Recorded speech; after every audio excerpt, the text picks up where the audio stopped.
हाँ तो welcome back to the jumbo question 3 of chemistry and चलो इसको स्टार्ट करते हैं। क्या कहता है question?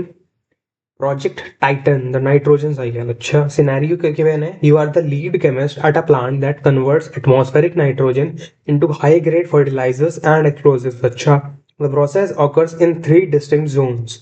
You must verify the atomic interactions and production metrics. Okay, zone 1, the synthesis chamber, Haber process. Oh, Haber process. Oh, nitrogen and hydrogen are combined under high pressure of 200 atm and temperature 450 to 500 degrees Celsius to form ammonia. ठीक है, to speed up this slow reversible reaction you use a catalyst and a promoter. Name the specific catalyst and promoter used in this process. तो basically होता क्या है? वो Herbert process में उसको combine करते हैं N2 प्लस 3H2 और ये रिवर्सिबल रिएक्शन होती है गिव्स 2NH3 और हम लोग यूज करते हैं कैटलिस्ट होता है फाइनली डिवाइडेड, मतलब बहुत ऐसे आयरन का पीस लेके उसको एकदम पाउडर बना के हम इसमें डाल देते हैं। एंड प्रमोटर होता है मोलिब्डेनम या फिर Al2O3। इन दोनों के थोड़े थोड़े ट्रेसेस। ये अब देखो कैटलिस्ट क्या होता है। कैटलिस्ट का काम होता है कि रिएक्शन को स्पीड अप करवाना, रिएक्शन को स्पीड रिएक्शन रिएक्शन पे यार रिएक्शन को स्पीड अप करवाना है ना, ये होता है कैटलिस्ट का काम। और प्रमोटर का काम क्या होता है? प्रमोटर का काम होता है कि ये जो कैटलिस्ट है उसकी एफिशिएंसी बढ़ाना, यानी कि वो और अच्छे से काम करे, जो हमारा कैटलिस्ट है वो और अच्छे से काम करे, है ना। यानी कि कैटलिस्ट की एफिशिएंसी बढ़ाना, है ना। तो ये होता है। और हमारा कैटलिस्ट कौन सा यूज हुआ है? फाइनली डिवाइडेड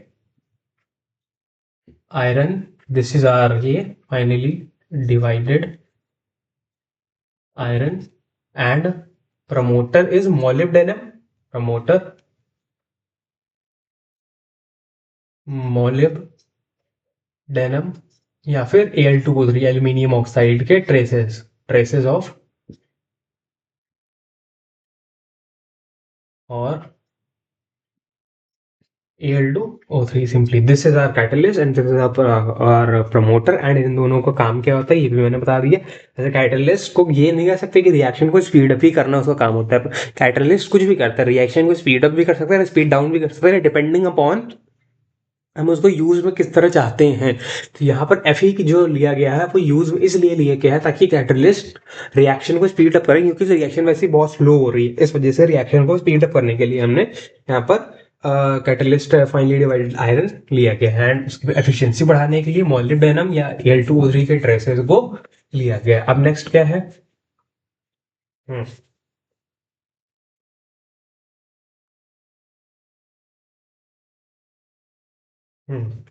तो नेक्स्ट गिवन क्या था है? Zone 2, the molecular bond, the ammonia gas produced is dissolved in water. A hydrogen ion from water attacks the lone pair of electrons on the nitrogen atom of the ammonia molecule to form an ammonium ion. अच्छा, NH4 plus बन जाता है। Draw the electron dot structure of the ammonium ion. अच्छा, electron dot structure बनाने को कह रहा है अमोनियम आयन का। चलो भाई बनाते हैं फिर।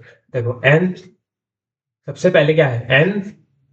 NH3 प्रेजेंट है, एच, है ना। इसको बना लेते हैं अपन इससे अम,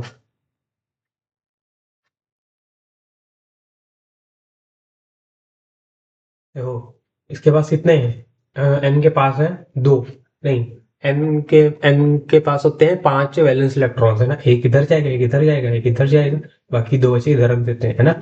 हाइड्रोजन के पास एक है जो उसने शेयर कर रखा है ना। ये एच दूर नहीं होगा, बहुत पास होगा क्योंकि इसने शेयर करा हुआ है। और ये जो होगा प्लस H+। अब H के पास एक ही इलेक्ट्रॉन होता है, उसने उसको भी भगा दी, तो इसको दो इलेक्ट्रॉन चाहिए अपना ड्यूप्लेट पूरा करने के लिए। वो दो इलेक्ट्रॉन्स नाइट्रोजन इसे दे देगा, है ना। तो यहाँ पर बेसिकली कैसे होगा आगे? आगे बनेगा ये एक बॉक्स टाइप, है ना। एंड इधर क्या? Dot cross cross cross cross dot and cross dot cross cross उसके डिनोट कर रहा है नाइट्रोजन को, और डॉट डिनोट कर रहा है हाइड्रोजन के मतलब इलेक्ट्रॉन्स को, है ना। एंड इससे आके एच जुड़ जाएगा सिंपली, एच जुड़ गया एंड ओवरऑल इस पे वही चार्ज आ जाएगा जो एच पे था, क्योंकि अब इस पे ओवरऑल एन के पास 4 इलेक्ट्रॉन्स सॉरी 4 एच जुड़ गए हैं, है ना। लेकिन उसकी कैपेसिटी तो 3 की ही थी ना, इस वजह से उधर जो इस पे चार्ज था वो ओवरऑल NH4 पे आ जाता है, यानी कि NH4+ आयन बन जाता है ना।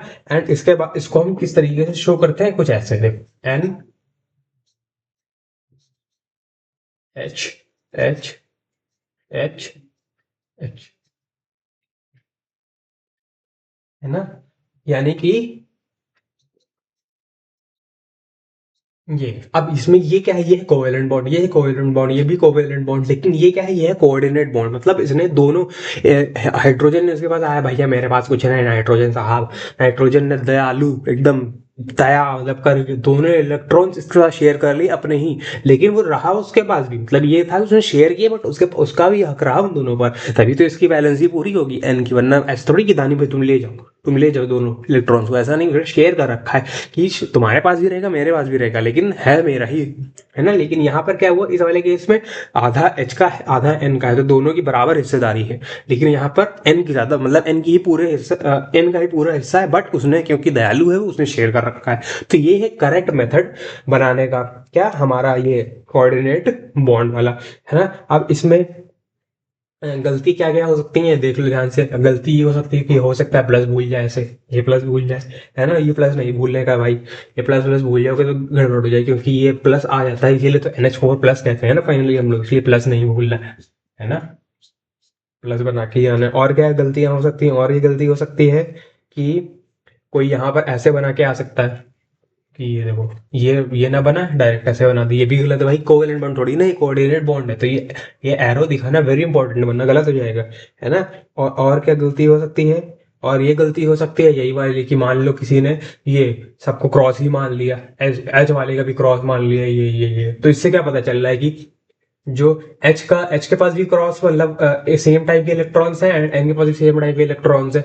तो ऐसा नहीं है, एच के इलेक्ट्रॉन्स अलग हैं और एन के इलेक्ट्रॉन्स अलग हैं, इसको शो करने के लिए हम डॉट और क्रॉस अलग अलग बनाते हैं कि जो एन का है वो क्रॉस वाला है, एन का डॉट से शो कर दो, एच का फिर क्रॉस से शो करना पड़ेगा, बेसिकली उनको डिफरेंशिएट करने के लिए कि एच के जो इलेक्ट्रॉन्स है वो उसके अलग हैं एंड एन के जो इलेक्ट्रॉन है वो उसके अलग हैं, बट वो कंबाइन ऐसे हो रहे हैं कि बाद में जाके वो आपस में शेयरिंग वाला मतलब कोवैलेंट बॉन्ड शो कर रहे हैं, है ना। इस वजह से इधर डॉट और क्रॉस का डिफरेंशिएशन दिखाना जरूरी है, दोनों के लिए सेम चीज नहीं यूज कर सकते हैं, है ना, वरना फिर यहाँ गलती हो जाएगी, ठीक है। तो ये कॉमन सी गलतियां हैं, है ना। और लोन पेयर बनाना भी जरूरी, लोन पेयर बिल्कुल मत भूलना। पता चला इसने यहाँ पे ये दोनों हटाई दिया, इसने केवल यही शो कर दिया जिसने कि एच के साथ 3 बॉन्ड बना रखा है, एक हटा दिया कि ये देखो किसी ने ऐसा कुछ लिया, क्योंकि वो कहेगा कि बाकी दोनों तो हैं ही है, प्रेजेंट तो हैं ही, बट ऐसा नहीं है, उनको भी शो करना पड़ेगा, इधर लोन पेयर मिसिंग नहीं करना, ठीक है। ये वाली गलती नहीं करने का। अब चलो आगे बढ़ते हैं, आगे क्या कहता है। ये draw the electron dot structure for the ammonium ion, ठीक है बना दिया। What specific type of bond is bond between the nitrogen atom and the new hydrogen ion, इनके बीच में कौन सी बॉन्ड बनी, कोऑर्डिनेट बॉन्ड बनी है, सिंपल। आयनिक कोवेलेंट और कोऑर्डिनेट, सिंपली कोऑर्डिनेट बॉन्ड बनी है। फिर द ऑक्सीडेशन टावर में क्या होता है, the part of the ammonia is diverted to make nitric acid, अच्छा, है ना। Step 1, ammonia reacts with excess oxygen in the presence of platinum catalyst at 800 degree Celsius. Reaction भी गिवन है, reaction given है पहले से। रिएक्शन क्या given है, 4NH3 plus 5O2 in the presence of platinum at 800 degree Celsius, है ना, give 4NO plus 6H2O plus heat क्योंकि बहुत हाईली एक्सोथर्मिक रिएक्शन होती है। अब देखो इसमें क्वेश्चन क्या पूछा गया, state the industrial name of this specific oxidation step. अच्छा, इस वाले स्टेप का क्या काम है, मतलब बनाना तो हमको फाइनली वो है ना NO2, NO से NO2 बनाना, तो ये पहला स्टेप, इसके बाद और स्टेप्स आएंगे। तो इस स्टेप का पर्टिकुलरली क्या नाम है, इस स्टेप का पर्टिकुलरली नाम है कैटालिटिक ऑक्सीडेशन ऑफ अमोनिया, क्योंकि ये अमोनिया का कैटलिस्ट की प्रेजेंस में ऑक्सीडेशन हो रहा है, ऑक्सीजन आके इसमें जुड़ रहा है in the presence of catalyst, तो इसको कहेंगे catalytic cat catalytic oxidation of ammonia, this is the नाम ऑफ दिस क्या रिएक्शन का है ना। फिर क्या पूछा, why is the platinum catalyst only heated initially and not throughout the entire process. अब अच्छा, ये क्वेश्चन अच्छा है कि प्लैटिनम को शुरुआत में केवल गर्म करके छोड़ देते हैं इन टर्म्स ऑफ ही शुरुआत में थोड़ी हीट प्रोवाइड कर दी, उसके बाद कांस्टेंट एक हीट प्रोवाइड नहीं की जाती है कि मतलब जब तक ये रिएक्शन हो रही है हीट मतलब क्या वो हीट ऑन करके रखे हैं, टेम्परेचर मतलब टेम्परेचर जा रहा है आग से मतलब गर्म होता जा रहा है, नहीं ऐसा क्यों, ऐसा इसलिए क्योंकि ये जो रिएक्शन है हाईली एक्सोथर्मिक, मतलब प्लैटिनम जब एक बार थोड़ा सा इन्होंने रिएक्ट कर लिया NH3O2 ने प्लैटिनम की प्रेजेंस में, तो जो हीट निकलेगी वो हीट इतनी ज्यादा होगी वही हीट जो है आगे का प्रोसेस मेंटेन कर ले जाएगी, है ना। तो हमें इतना ज्यादा टेम्परेचर केवल शुरुआत में जरूरत होती है, उसके बाद ये टेम्परेचर हटा दो, जो बनेगी हीट, है ना, एक्सोथर्मिक रिएक्शन है तो जो हीट बनेगी फाइनली वही हीट हम लोग को इतना टेम्परेचर प्रोवाइड कर देगी कि हमारी रिएक्शन बार बार पुनः होती रहेगी। इस वजह से केवल एक बार हम लोग प्लैटिनम को कैटलिस्ट को हीटेड इनिशियली कर रहे हैं और थ्रू द एंटायर प्रोसेस हम लोग उसको छोड़ देते हैं कि भाई बार बार तुमको हीट नहीं करेंगे, थोड़ा बहुत वो जो हीट बन रही है वो खुद ही आगे इसको हीट कर देता है ना। अब नेक्स्ट जोन 4 क्या है, the production yield Gay Lussac's law, you are monitoring the flow rates in zone 3 the oxidation tower. यहाँ पर ऑक्सीडेशन टावर पे consider the reaction equation again, इस रिएक्शन इक्वेशन को फिर से देखो, है ना, ये बोला गया फिर से देखो, देख लिया, आगे क्या बोलता है भाई, एक मिनट रुको, है ना, आगे क्या कहता है कि if the plant feeds 120 liters of ammonia gas into the chamber, calculate the volume of oxygen required for complete combustion, complete reaction to evaluate the volume of nitric oxide produced. Simply Gay-Lussac's law का application simply ये देखो, इसमें क्या है, इसको simply उस हिसाब से देखो, 4 moles react with 4 moles of NH3 react with 5 moles of O2 will give 4 moles of NO and 6 moles of H2O, है ना। अब गैस के टर्म्स में बात कर रहे हैं, अगर वॉल्यूम के टर्म्स में बात करें तो हम कह सकते हैं कि 4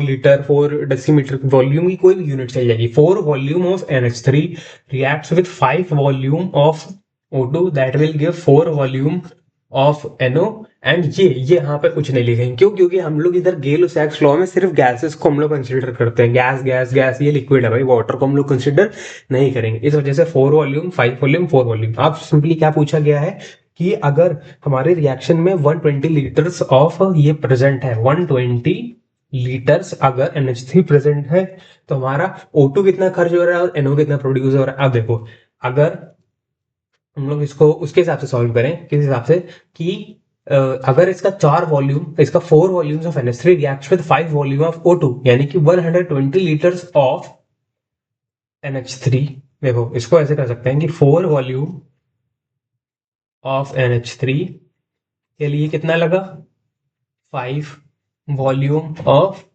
O2, तो 1 वॉल्यूम ऑफ NH3 के लिए क्या लगेगा, 5/4 volume of O2 and 120 litres of NH3 के लिए, बेसिकली वो क्या unitary method, 5/4 into 120 litres of O2, तो ये बन जाएगा कितना, ये जाएगा 30 इंटू 5 150 लीटर्स, तो 150 litres of oxygen will be required to complete this reaction, यानी कि ये आ गया 150 litres, as simple as that, है ना। फिर उसके बाद क्या गिवन है, फिर क्या पूछा है कि नाइट्रिक ऑक्साइड कितना प्रोड्यूस हो रहा है, नाइट्रिक ऑक्साइड चलो निकाल लेते हैं भाई, इसमें भी पता चल जाएगा कि 4 volume of NH3 will give 4 volume of NO, है ना, 1 volume of NH3 will give 4/4 equals to 1 volume of NO, है ना, क्योंकि 4/4 ही है ना, 4 ये वाला 4 नीचे आ गया तो 4/4 1 बन गया। अब 120 litres of NH3 will give simply 1 into 120 litres equals to 120 litres of nitric oxide, यानी कि फाइनली हमारे पास 120 लीटर्स ऑफ नाइट्रिक ऑक्साइड बन रहा है एंड 150 लीटर ऑफ ऑक्सीजन इस रिएक्शन के लिए रिक्वायर्ड है ना। तो फाइनली ये वाला क्वेश्चन भी हमारा समाप्त होता है ना। तो होपफुली समझ में आया हो क्या क्या गलतियां नहीं करनी है एंड कैसे कैसे सॉल्व करना है। है ना। होपफुली मैंने सब कुछ इसमें क्लियरली एक्सप्लेन कर दिया, कोई डाउट वगैरह हो तो प्लीज़ बता देना, ठीक है। तो फिलहाल के लिए अभी इतना ही, thank you so much, bye bye.